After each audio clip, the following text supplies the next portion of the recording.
હમ, ચાહું છું તને ચાહતથી પણ વધારે, ચાહું છું તને ચાહતથી પણ વધારે, સમાવી છે તને આંખોમાં, શ્વાસોમાં, દિલમાં, ધડકનમાં. મિત્રો, વિક્રમ ઠાકોર જોડે બેઠો છું, બોલવાની જરૂર નથી, તમે ઓળખો છો. પણ પહેલી વાર ઇન્ટરવ્યૂમાં કદાચ તમે બેઠા છો કોઈની જોડે?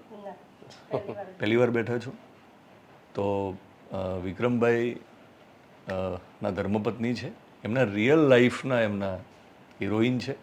હિરોઈન તો આપણે બોલવા માટે બોલીએ છીએ, પણ એમના અર્ધાંગિની છે. એમની સાથે વિક્રમભાઈની ઘણી બધી વાતો કરવી છે, અને વિક્રમભાઈની સફળતામાં એમનો ખૂબ મોટો રોલ છે. પતિ પત્ની વહેંચીને ખાય, હે ને? અને આપણે તો પેલું ધાર્મિક વિધિમાં બેસીએ એટલે પત્ની હાથ અડાડે એટલે પહોંચી જાય. પણ આમાં હવે માઇક તમારે લેવાનું છે. બંને વચ્ચે એક જ માઇક છે, એટલે આપણે વાતચીત કરીશું. માઇક એમને આપીશું, તમે માઇક લઈ લો થોડી વાર. જી. વિક્રમભાઈને તો અમે બધા ઓળખીએ છીએ એક કલાકાર તરીકે, શરૂઆતમાં એક સિંગર તરીકે, પછી હીરો બને છે, સુપરસ્ટાર બને છે. પણ એક પતિ તરીકે વિક્રમભાઈ માટે શું કહેશો? માઇક થોડુંક ઊંચું લેશો.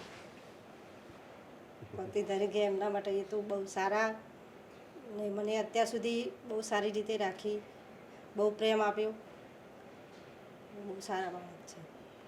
માણસ સારો છે, બરાબર ને? બધાનું આવું કહેવાનું થાય છે કે છેલ્લે સુપરસ્ટાર તો જો નસીબ હોય તો બધા બની જાય, પણ સુપરસ્ટાર બન્યા પછી છે ને માણસ અભિમાની પણ બને. ઘણીવાર પછી ઘરના જ લોકો ન ગમે, બરાબર ને? એને એવું લાગે કે હું હવે બધાથી ઉપર છું. પણ સુપરસ્ટાર બન્યા પછી પણ સારા માણસ રહેવું એ બધું બહુ અઘરું હોય છે. એ વિક્રમભાઈ કેમ કરી શકે, તમને શું લાગે છે? એટલો સહજ એ માણસ કેમ રહી શક્યો? એવા ખબર નહીં રહી શક્યા, પણ મને બધા કરતાં પત્ની જે બધા અત્યાર સુધીમાં જે છે એમના કરતાં સારું અત્યાર સુધી આટલા સુપરસ્ટાર થયા, પણ જે પ્રેમ પહેલાં આપ્યો તો એ જ પ્રેમ અત્યાર સુધી આપ્યું છે. વાહ.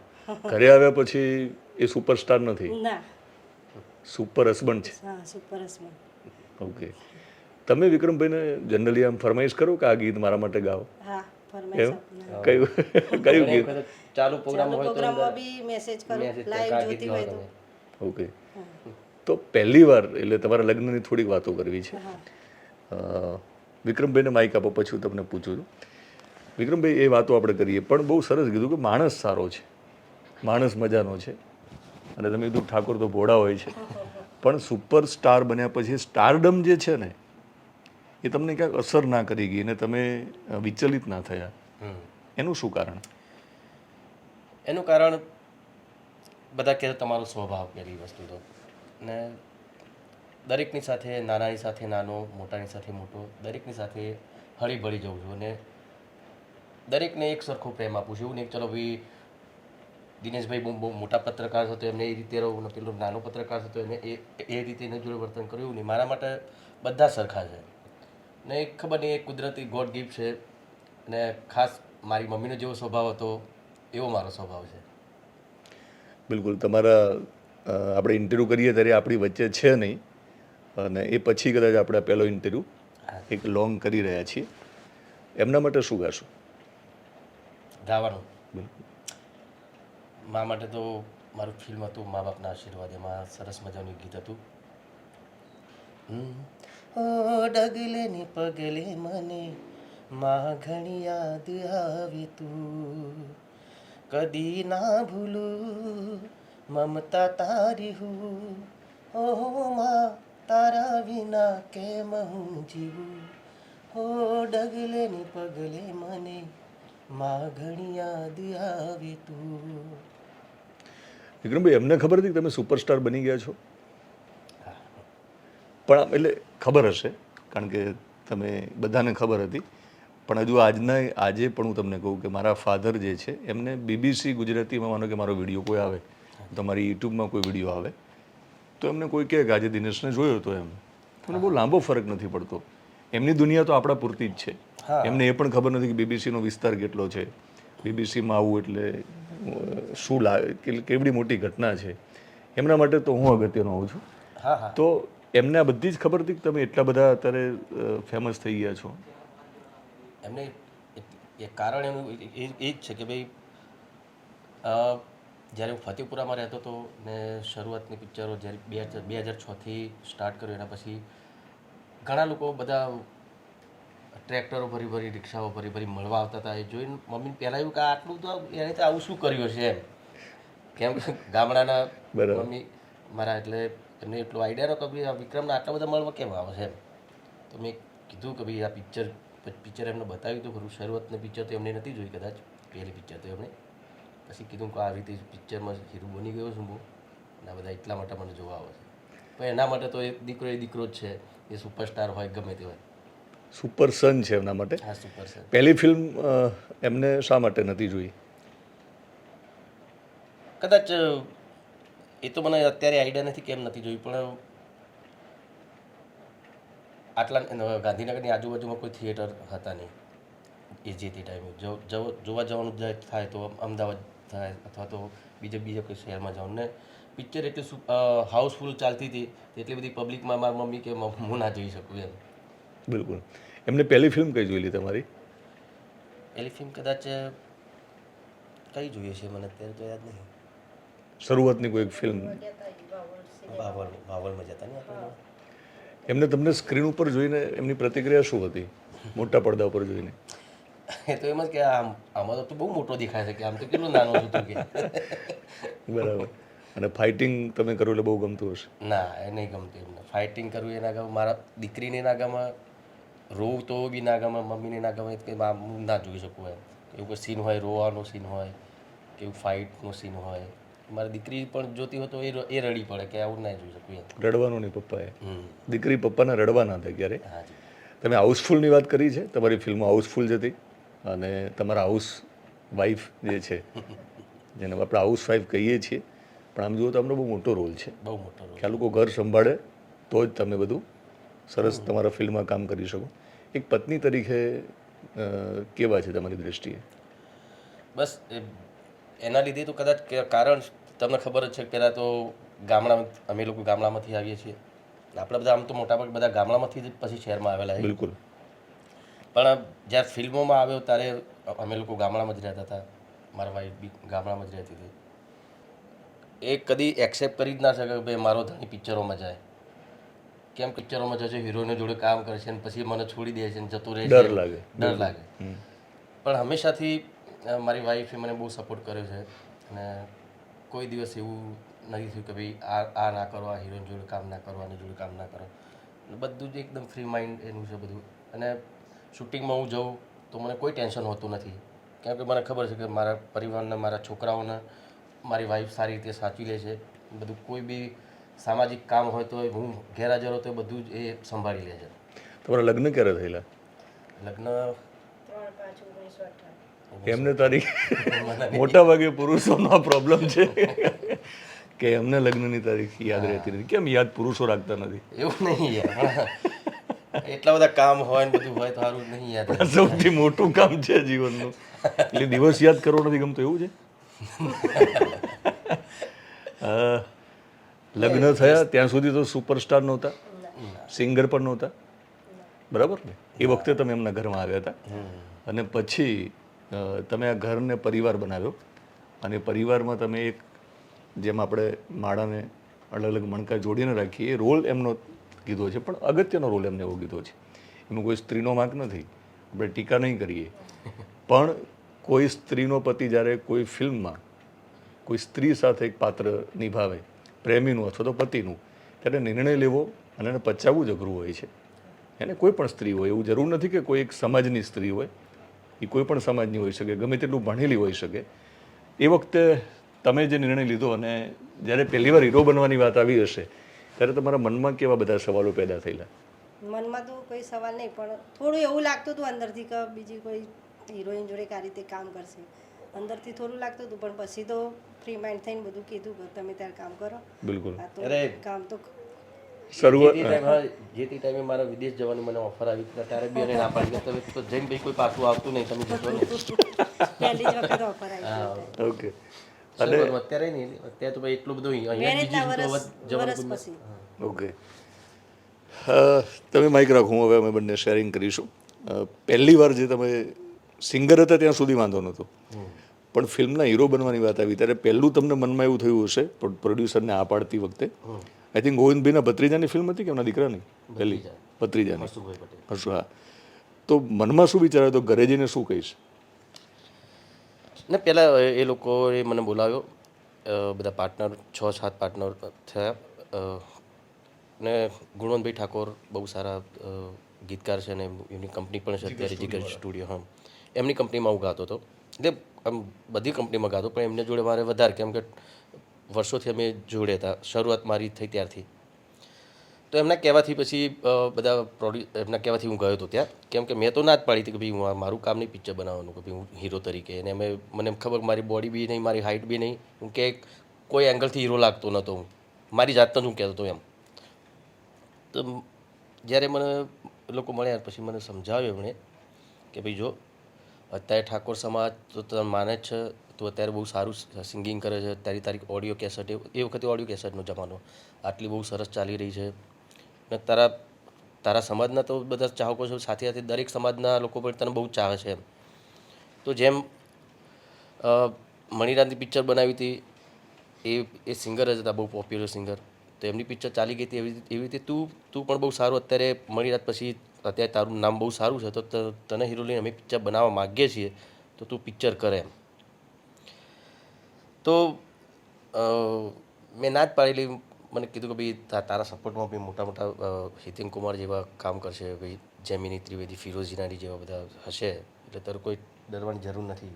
પણ મને એમનાથી જ ડર હતો પહેલાં તો, એમ કે એવડા મોટા બધા કલાકારો, આર્ટિસ્ટ, અને મને તો ભાઈ એક્ટિંગનું કશું આવડતું જ નહોતું, કંઈ નહોતું આવડતું, એમ કહેતો હોય ચાલે. તો પછી પરાણે મને મનાવ્યો, પછી મેન મમ્મીનું અને મારી વાઈફનું મને ડર હતો પહેલાં તો, કે ભાઈ હું ઘેર જઈને શું કહીશ, કેમ કે ફિલ્મમાં કામ કરવાનું એટલે હિરોઈન તો હોય ને, હિરોઈન જોડે કામ કરવાનું એટલે બહેરું તો બહુ બગડે પહેલાં તો. ટેન્શન તો પહેલાં મમ્મીનું એટલા માટે ટેન્શન હતું, મમ્મીને કેમ કે આ લાઈન નહીં એટલી બધી એને એ જ હોય કે ભાઈ એમાં તો ફાઇટ કરવાની, એમને તો એવું જ લાગે ઓરિજિનલ જ ફાઇટ કરવાની હોય, એવું બધું હોય, એટલે મમ્મીને બી ડર હતો કે એમને હું કેવી રીતે સમજાવી, મારી વાઈફને કેવી રીતે સમજાવીશ, પણ પછી કહી દીધું એમની સામેથી કે ના, કંઈ વાંધો હોય તમે કરો એમ. પણ તમે આવીને શું કીધું પહેલા દિવસે? બસ એ જ કીધું કે આવી રીતે પિક્ચર હું કરી રહ્યો છું, કરું કે ના કરું એમ. અને પછી ધીમે ધીમે મને આવ્યા હશે ને તમને, પ્લાનિંગ કરીને આવ્યા હશે, શું કીધું હતું?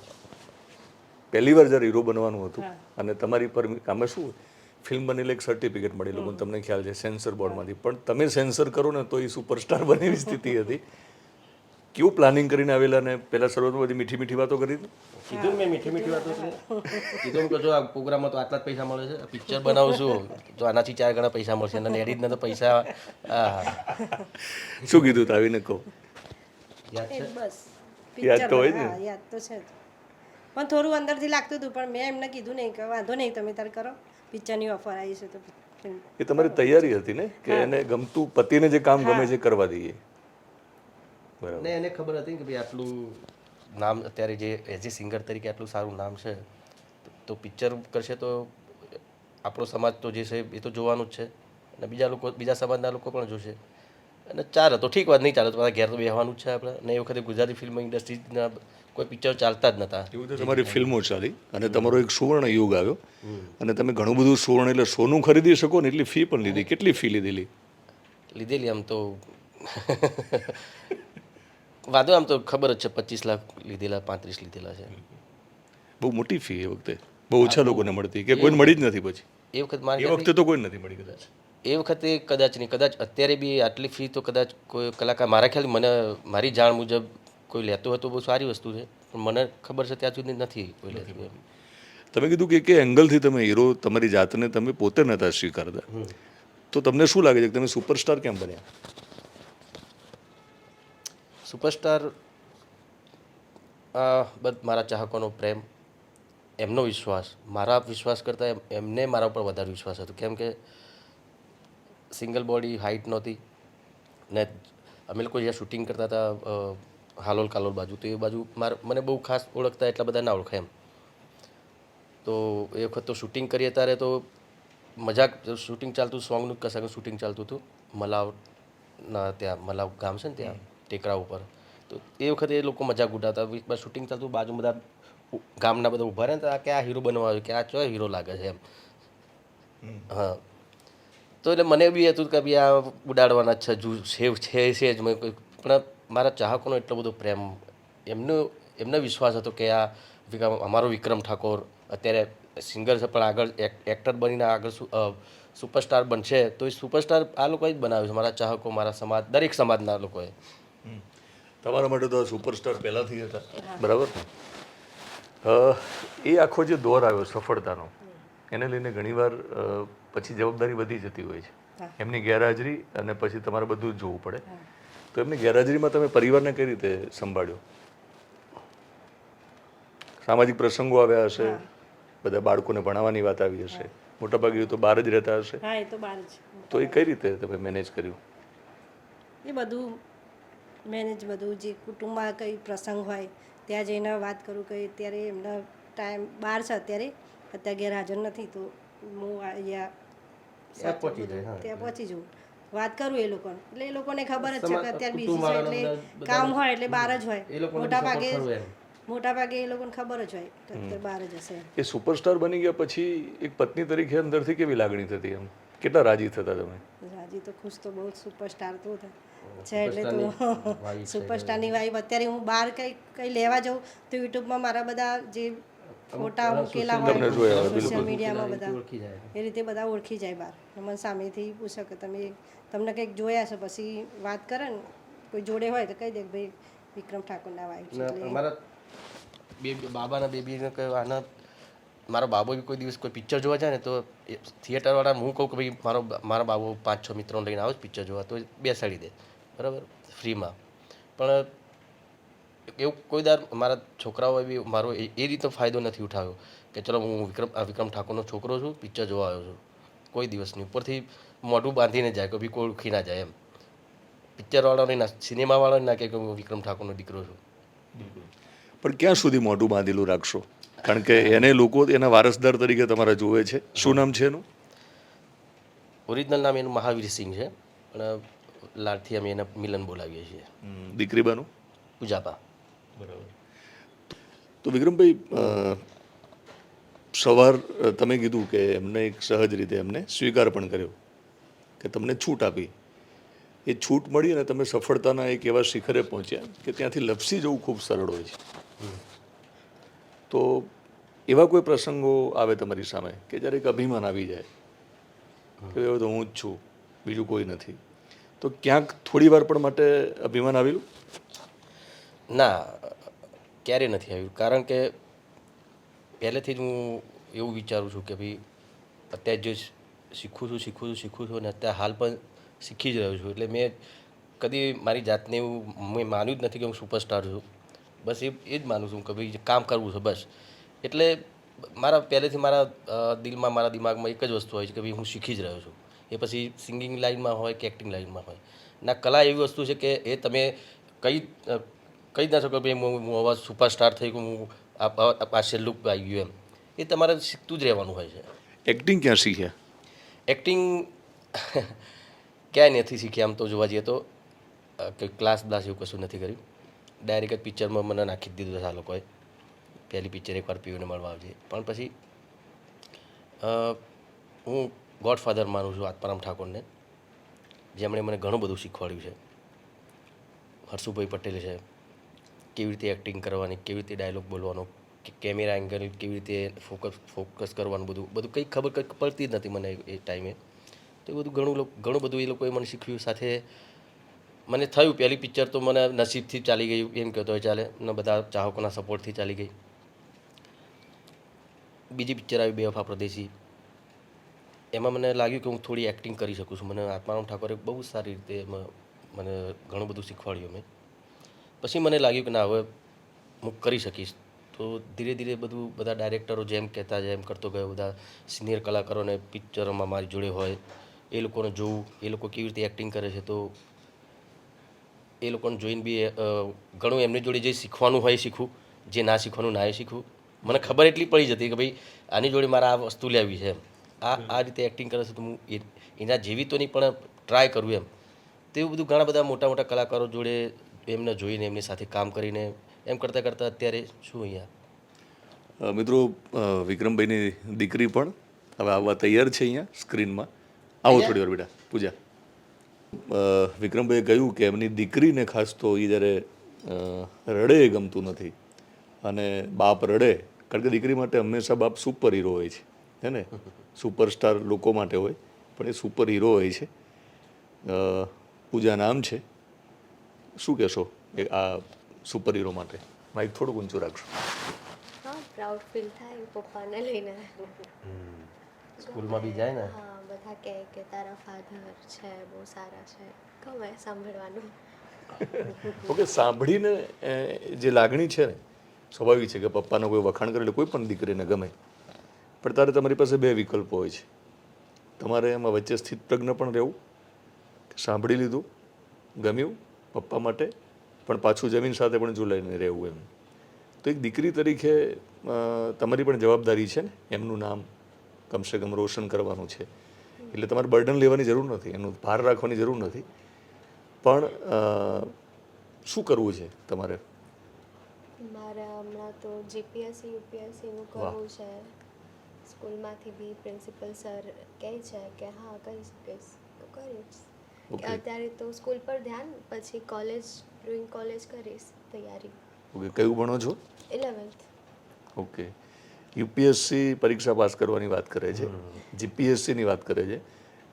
આગળના ઇન્ટરવ્યૂમાં આપણે એ જ વાત કરી હતી કે શિક્ષણ જો આવશે, ખાસ તો દીકરીઓ હોય કે દીકરાઓ હોય, ઠાકોર સમાજમાં અથવા કોઈ પણ સમાજમાં શિક્ષણ ખૂબ અગત્યનું છે.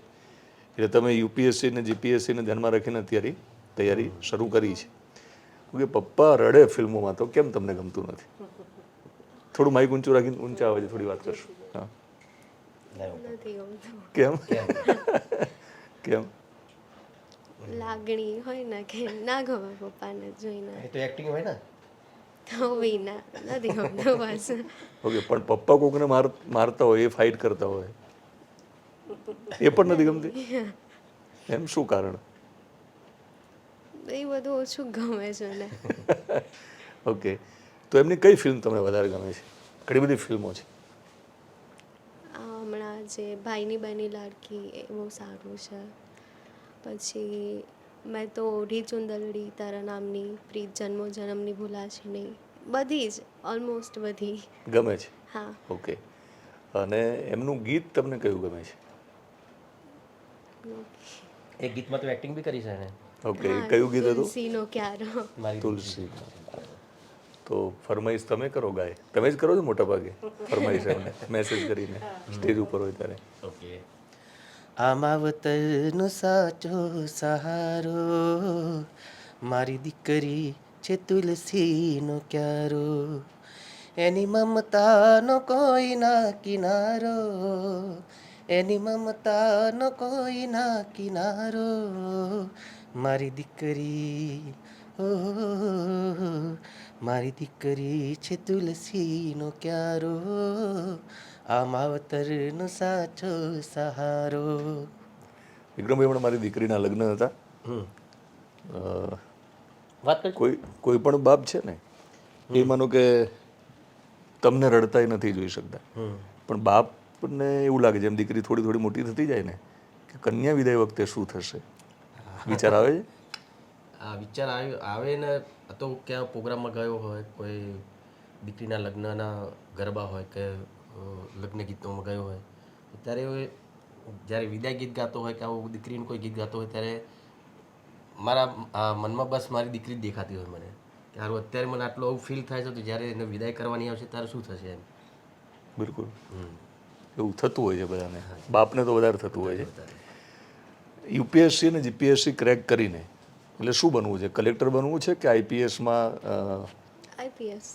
ઓકે, વર્દી, પોલીસની વર્દી જોઈએ છે. ઓકે, કોઈ ફિલ્મને જોઈને તમે ઇન્સ્પાયર્ડ થયા છો વિક્રમભાઈની? એમ તારો વિચાર કેવી રીતે આવ્યો કે આ બનવું છે તારે? નાની હતી ત્યારે જોતી સિરિયલ ને એવું બધું, તો એમાંથી. ઓકે, પોલીસનો રોલ તમે કોઈ ફિલ્મમાં કર્યો હોય? પોલીસનો રોલ મેં કરેલો છે, પણ કદાચ એ વખત બહુ નાની છે. શક્તિ ધ પાવર. શક્તિ ધ પાવરમાં. હા. ઓકે, તો જે પોલીસનો જે પાવર છે એ પાવર જોઈએ છે ને ભણી ગણીને. ઓકે, અત્યારે કઈ મીડિયમમાં ભણો છો તમે? ગુજરાતી. ગુજરાતી મીડિયમમાં. પોલીસ બનીને શું કરવું છે સોસાયટીમાં? અલ્ટિમેટલી તમે કંઈક નક્કી તો કર્યું હશે ને કે પોલીસ શા માટે બનવું છે? બધા મારવાની ભ્રષ્ટાચારીઓને. હા, કે જે ખરાબ થતું હોય એ બને ત્યાં સુધી જે લોકો ખરાબ કરે છે એ હું ના કરું અને લોકોને જાગૃત કરું કે હા આ વસ્તુ નહીં કરવાની તમારે, આ નથી બરાબર સોસાયટી માટે એવું. એટલે તમે રક્ષક બની શકો. હા, સમજાય તો શકો એટલીસ્ટ. બિલકુલ. કઈ ફરમાઈશ કરીશું? કારણ કે જો ગાશે ને વચ્ચે વચ્ચે લોકોને મજા આવશે. તમારે કયું ગીત સાંભળવું છે? કઈ દી બોલી વિક્રમભાઈ આજે પત્રકાર બની જાય તમારા માટે પતિમાંથી. વધારે ગીત તમે કયું એમને ગવડાવો છો? વધારે તો તું તો સાજણ મારે કાળજી કોણ. ઓકે, સંભળાવો. તું તો સાજણ મારા કાળજી કુરાણી, રુદિયામાં લખ્યા તારા નામ રાધા, રુદિયામાં લખ્યા તારા નામ, તું તો સાજણ મારા કાળજી કુરાણી.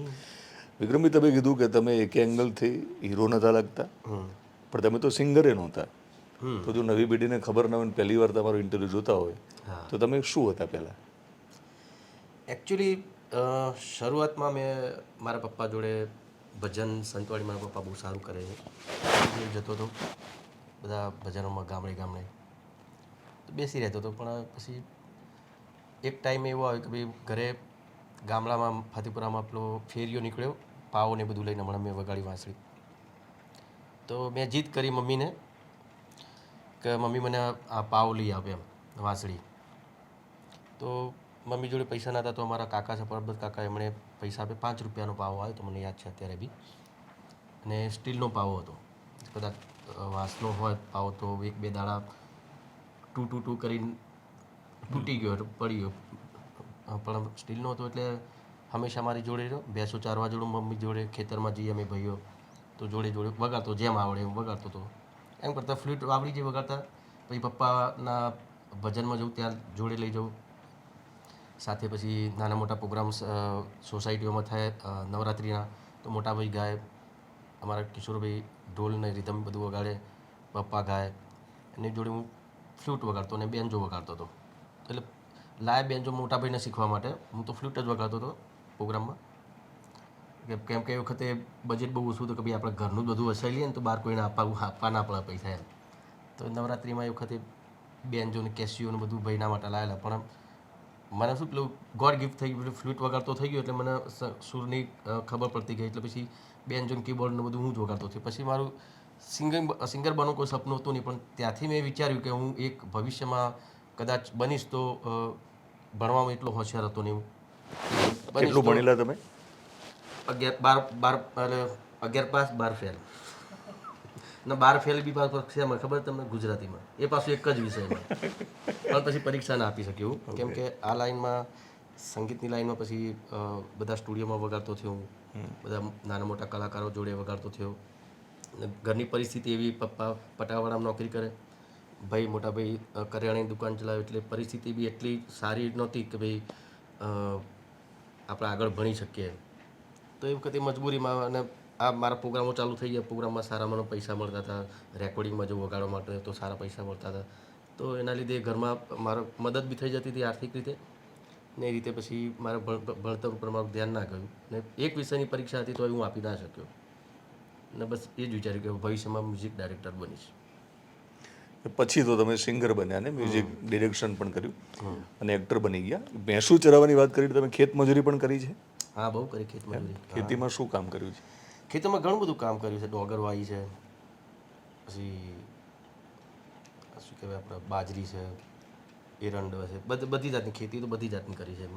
અમારા પોતાની ખેતર નહોતા અમારા, હતા અમારા ફતેપુરા મેં પહેલાં હતું, પણ એ પછી તો સરકારીમાં જતું રહ્યું. પણ મામાના ત્યાં વડવાસા, ત્યાં નાનપણથી મને ત્યાં રહેવાનો બહુ શોખ. તો શનિ રવિ હોય તો હું ત્યાં જ જતો રહેતો, ત્યાં ખેતી કરું મામાની જોડે. સંઘર્ષ જે છે એમનો, અને એ વાતો તમને જે ખબર પડી, તો એટલો સંઘર્ષ તો તમારે કંઈ કરવાનો નથી? બરાબર ને? કારણ કે એમને જે કર્યું તો તમારે કરવાનું આવ્યું નથી. એટલે યુથને શું કહેશો કે અલ્ટિમેટલી સંઘર્ષ કેટલો જરૂરી છે ને સંઘર્ષની કિંમત સમજવી જોઈએ યુવાનોએ?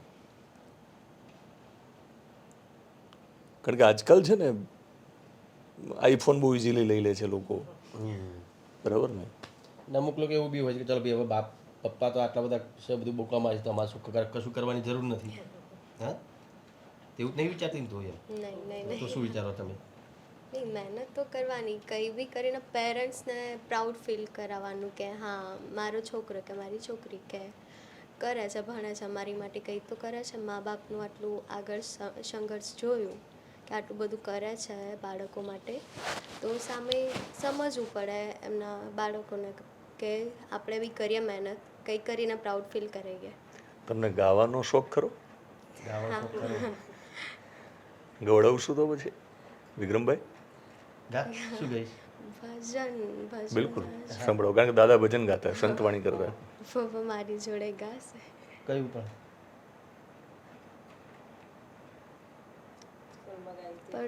એ દાદાને આપણે ડેડિકેટ કરીશું. બિલકુલ. પરદેશી વીરા. યા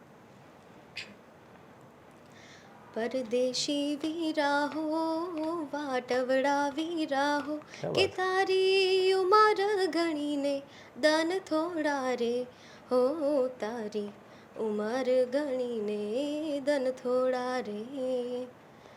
સાવરે સુનાનો તારો સૂરજ ઉગિયો હો, હો હો હો. ક્યાં વાત? સાવરે સુનાનો તારો સૂરજ ઉગિયો હો, હો તાને ચડવાને ઘોડલો હંસલો પરદેશી વીરા. હા તારે ચડવાને ઘોડલો હંસલો પરદેશી વીરા. હા તારી ઉમર ગણીને દન થોડા રે, હો તારી ઉમર ગણીને દન થોડા રે. અદ્ભુત અવાજ છે વિક્રમભાઈ, તમે તો સંગીતકાર પણ છો. હા, અને મેં કશું શીખવાડ્યું જ નહીં. મેં એની જોડે કદી બેઠો એનો ટાઈમ જ નથી મળ્યો મને કે હું એની જોડે બેસું એને શીખવાડી શકું. પણ એને ખરેખર એને એની જાતે જ જ્યારે પહેલી વાર એણે સ્કૂલમાં ભાગ લીધો હતો તો મને ખબર જ નથી કે આટલું સારું સારું ગાય છે. પેલી સ્ટેજ ઉપર પહેલી વાર ગાઈને પહેલી વાર મેં સાંભળ્યું એમ કે આટલું સારું એમને શીખવાડ્યા વગર, કોઈ ક્લાસ વગર એમને આટલું સારું ગાવું એટલે એક કહેવાય કે પપ્પાના લોહીમાં છે તો ડાઈ પણ છે અને હોશિયાર પણ છે, બંનેનું કોમ્બિનેશન છે અને બહુ આગળ જશે. પહેલી વાર કયું ગીત ગાયું હતું સ્કૂલમાં? પહેલી વખત આ જ ભજન ગાયું હતું કોમ્પિટિશન હોય. એ પહેલા કાર્નિવલ પર ગાઈ હતી. કયું હતું? આ પપ્પાનું તુલસીનો ક્યારો. ઓકે, એ તમે ગાઓ, ચલો એમને તો ગાયું. આ માવતરનો સાચો સહારો, મારી દીકરી છે તુલસીનો ક્યારો, એની મમતાનો કોઈ ના કિનારો, એની મમતાનો કોઈ ના કિનારો, મારી દીકરી હો, મારી દીકરી છે તુલસીનો ક્યારો, આ માવતરનો સાચો સહારો. અદ્ભુત અવાજ છે વિક્રમભાઈ. તોય પણ હજુ સુરનો સહારો લેવાનું બાકી છે એમને. હજુ તો પણ અવાજ મીઠો છે. અવાજ મીઠો છે એનો અને સમજણ પડે છે એ મહત્વનું. બિલકુલ બિલકુલ. એટલે હજુ તો શું એને ક્લાસ કરશે ને બધું કરશે એટલે બહુ ઘણું. તમને ગાતા આવડે છે? ગભરાતા આવડે છે. મિત્રો, ઘણી બધી વાતો કરી છે, ક્યાંક અટકવું પડતું હોય છે. આ પડાવ ઉપર આપણે અટકવાના છીએ, પણ થેન્ક યુ કે તમે જે રીતે વિક્રમભાઈને સપોર્ટ કર્યો છે અને એના કારણે આમના આ ફિલ્ડમાં સરસ કરી રહ્યા છે અને ઘણા બધાના આદર્શ. એટલા માટે કહું છું, સુપરસ્ટાર બની જવું એ અલગ વાત છે, પણ જે લોકો નથી બન્યા એ પણ કહે છે માણસ સારો છે. એટલે સારો માણસ બનવું અગત્યનું છે અને બહુ સરસ એ કામ કરી શકે એના માટે. અને તમે જ બોલ્યા કે માણસ મજાનો છે, માણસ સારો છે, અને તળપદી ભાષામાં તો એમ કે ને મારું માણા છે, એટલે તમારું માણા મજાનો છે. કેવું લાગ્યું પૂજા? પહેલી વાર ઇન્ટરવ્યૂ? હા, ફર્સ્ટ ઇન્ટરવ્યૂ. ઓકે. અને સિંગિંગ પણ પહેલી વાર આમ લોકોની સામે કર્યું આ રીતે, ઓડિયન્સ સામે? હા. ઓકે. અને ફ્યુચર માટે best of luck. Thank you. અને તમે રક્ષક બનો, બરાબર ને? અને પોલીસની જવાબદારી છે કે કાયદો અને વ્યવસ્થા જાળવે. અને ભવિષ્યમાં એક જુદા પડાવે આપણે મળીશું. એ વિધાનસભામાં જાય તો ત્યાં પણ ઇન્ટરવ્યૂ કરવા જઈશ. અને તમે આઈપીએસ પાછળ પડી જાવ મારા. ના ના ના ના ના મારે એ તો તમે કીધું કે ઉપરવાળો નક્કી કરશે. ઉપરવાળો નક્કી કરે. પણ ઘણીવાર એવું થતું હોય છે કે ઇન્ટરવ્યૂમાં હું જે વાતો કરું એ સાચી પડતી હોય છે. કેટલીક વાર એવું પણ બને છે કે ક્યાંક ડોટ ભેગા થાય છે. અને ઘણા લોકોના ઇન્ટરવ્યૂ વિક્રમભાઈ એવા છે કે જેને મેં જ કર્યા હોય પહેલાં ઇન્ટરવ્યૂ, એ સુપરસ્ટાર બની ગયા પછી પણ હોય અથવા તો એમની શરૂઆતમાં હોય. અચ્છા. તો એવું બને કે વિધાનસભામાં મારે એમનો ઇન્ટરવ્યૂ કરવા જવાનું બને, એવું પણ બને. પણ આપણને કશું ખબર નથી, એમાં આપણે એવી કલ્પનાઓ પણ કરવી નથી. પણ આઈપીએસ બને તો હું તમારો ઇન્ટરવ્યૂ કરવા આવીશ. આપશો ને ઇન્ટરવ્યૂ? બરાબર ને? વિક્રમભાઈ જતા જતા સંભળાવવું હોય તો ઓડિયન્સને સોંગ ઇન્ટરવ્યૂ કેવો લાગ્યો? ઇન્ટરવ્યુ તો જોરદાર જ હોય ને યાર. તમે હોય એટલે પછી સવાલ જ એવું નહીં. નહીં, મારી પબ્લિસિટી કરાવું છું. ના ના ના, સવાલ જ નહીં. એને શું આપ એકદમ લાઈવ ઇન્ટરવ્યુ, શું બોલવાનું છે પહેલાંથી આપણે તમે કશું નક્કી નથી કરતા. મને બી ખબર નથી. ચલો આપણે તો અહીંયા આપણું ટ્યુનિંગ છે એકબીજાનું, એટલે આપણે રમી લઈએ. પણ આ બે જણા તો કંઈ ખબર જ ના પડે આમાં શું કરશું શું નહીં કર્યું. બિલકુલ. તો પણ તમે એમની જોડે, કેમ કે એમની તો ફર્સ્ટ છે ને, તમે એમની જોડે જે આટલું બોલાવડાવ્યું એ તો બહુ સારી વસ્તુ છે. આમ બહુ બોલે છે મારા ભાઈ, પણ આમ આવી રીતે કદી નહીં કેમેરા સામે. એટલે એ તમે કામ કરાવ્યું એમની જોડે એ બહુ મહત્વનું છે ને. તમે જ કરી શકો બીજા. અરે ના ના, એવું નથી. Thank you. એક ગાયકોની ગોત નામનો મારો શો ચાલે છે. અચ્છા. તમને ખ્યાલ છે આમ તો કદાચ. હું અનનોન સિંગરને શોધતો હોઉં છું. હા હા હા. એમાં ખાસ તો નાના લોકો છે, તમે ગામડાઓમાં ગામડા જઈને હું ખબર છે, મેં જોયું. તો એ કેટલું જરૂરી છે. બહુ જરૂરી છે. જો આમાં કેવું છે દિનેશભાઈ, ગામડાઓમાં બહુ ઘણા બધા સારા સિંગરો છે, બહુ જ સારા સિંગરો. એમને તમે નહીં માનો, એમને કોઈ સારો સહારો મળી રહે ને તો ખૂબ આગળ વધે. મેં ઘણા બધા સિંગરોને એવા જોયા છે. મારો પ્રોગ્રામ હોય, સ્ટેજ ઉપર હોય, કોઈ બી અમુક કલાકારો એવા હોય છે કે ભાઈ કોઈ નાનો સિંગર આવીને બેઠો હોય તો આખી રાત બેહી રહે પણ એના માઇક ના આપે. પણ મને જ્યારે ખબર પડે કોઈ સિંગર આવે, કોઈ આયોજક બી કે ભાઈ આને ના ગવડાવે, તો હું ના એને ગવડાવો, તો એને એક પ્રોત્સાહન મળે. એને થાય કે ના વિક્રમ ઠાકોરના સ્ટેજ ઉપર જેનું ગાયો તો એને એક ધગસ જાગા આગળ વધવાની, આગળ ગાવાની.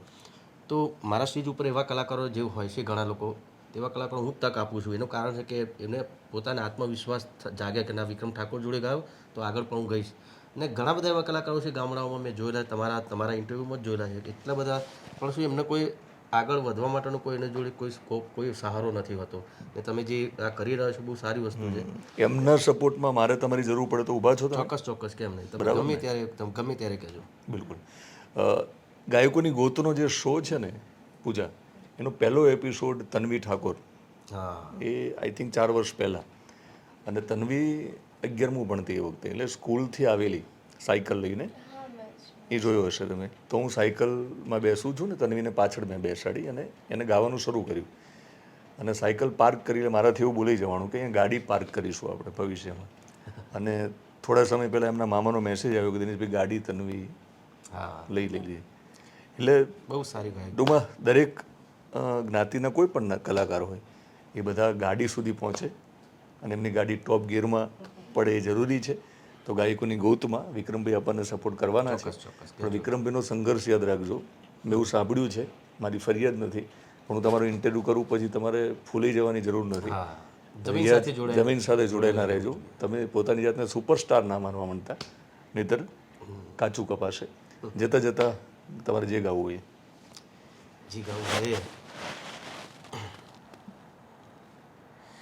મને તારા વિના હવે ગમશે નહીં, જીવ જાશે પણ તુજને ભૂલાશે નહીં. મારા તન મનમાં તું, દિલની ધડકનમાં તું, સાથ જન્મો જન્મનો ભૂલાશે નહીં, સાથ જન્મો જન્મનો ભૂલાશે નહીં. Thank you very much. મિત્રો, વિક્રમભાઈની આ વાતો તમે ના ભૂલતા, અને તમને લાગતું હોય કે આ વાતો તમારે વધારે લોકો સુધી, ખાસ તો યુવાનો સુધી પહોંચાડજો. અને આ બધી જ વાતો કામ આવશે. સફળતા શા માટે જરૂરી છે, સફળતામાં ટકી રહેવું અને સફળ રહેવું એ બંને જુદી વાત છે. તો ઘણી બધી વાતો તમને જાણવા મળવાની છે. અને વધારે લોકો સુધી આ વિડીયો પહોંચાડજો. અને જો તમે વિક્રમભાઈને પ્રેમ કરતા હોય અને મને કરતા હોય તો તમે સબસ્ક્રાઈબ કરવાનું ભૂલી જાઓ છો. વિડીયો જોઈને નીકળી જાઓ છો તો સબસ્ક્રાઈબ કરતા જજો.